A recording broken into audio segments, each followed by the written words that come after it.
അപ്പോൾ ഈ ഒരു ഇതിൽ കഥാപാത്രത്തിലേക്ക് അല്ലെങ്കിൽ അഹമ്മദ് കബീറിലേക്കും ഒക്കെ എത്തിയത് എങ്ങനെയായിരുന്നു? അഹമ്മദ്ക്കാരത്ത് ഞാൻ പണ്ട് ഇവിടെ സിനിമ മോഹിച്ച് എറണാകുളത്ത് വന്ന് നിന്ന സമയത്ത് ഒരു പീരീഡ് കഴിഞ്ഞപ്പോഴത്തേക്ക് നമുക്ക് കോൾസ് ഒന്നും വരാണ്ടായി. നമുക്ക് ഇനി അങ്ങോട്ട് എന്താ ചെയ്യേണ്ടതെന്ന് അറിയാൻ നിൽക്കുന്ന സിറ്റുവേഷനിലൊക്കെ ആരെങ്കിലുമൊക്കെ വിളിക്കുക എന്നുള്ളത് ഓപ്ഷൻ ഇല്ലല്ലോ. നമുക്ക് ഡയറക്ടേഴ്സിനെ ആരെങ്കിലും വിളിക്കണം, നമുക്ക് അവസരം ചോദിക്കണം. പക്ഷെ അതെങ്ങനെയാണ് അതിൻ്റെ പ്രോസസ്സെന്ന് ഒരു ഐഡിയ ഇല്ല. എങ്ങനെ വിളിച്ചവരെന്താ ചിന്തിക്കുക എന്നൊക്കെ ഉള്ളൊരു തോട്ടുണ്ടായിരുന്നു. അപ്പോൾ ആ സമയത്ത് അഹമ്മദിക്ക് ജൂണൊക്കെ കഴിഞ്ഞ് നിൽക്കുന്ന സമയമായിരുന്നു. അപ്പോൾ എനിക്ക് ആകെ പുറത്തുനിന്ന് അറിയാത്ത ഒരാളുടെ ഡയറക്ടർ അല്ലെ ഉള്ള നമ്പർ ഉള്ളത് അഹമ്മദിക്കയുടെ ആയിരുന്നു. അപ്പോൾ പരിചയമില്ലാത്ത ഒരാൾ അഹമ്മദിക്കയെ തന്നെ വിളിക്കാം. ആ ഒരു ഇതിൽ ഞാൻ അഹമ്മദിക്കയെ വിളിച്ചു.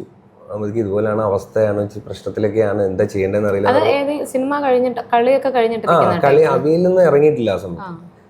അപ്പോൾ ഇങ്ങനെയാണ് എന്താ ചെയ്യേണ്ടതെന്ന് അറിയില്ല എന്ന് പറഞ്ഞപ്പോൾ ഇക്ക കുറേ സങ്കടം എൻ്റെ അടുത്ത് പറഞ്ഞു, ഞാൻ കുറേ സങ്കടം ഇക്കാടുത്ത് പറഞ്ഞു.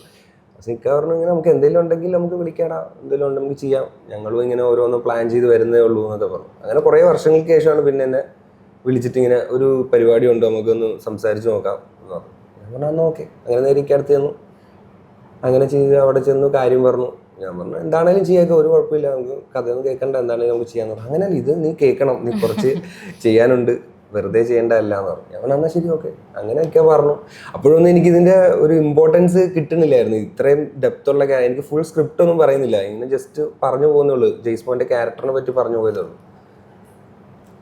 അങ്ങനെ ഇന്നായി ഭയങ്കര സന്തോഷമായിരുന്നു.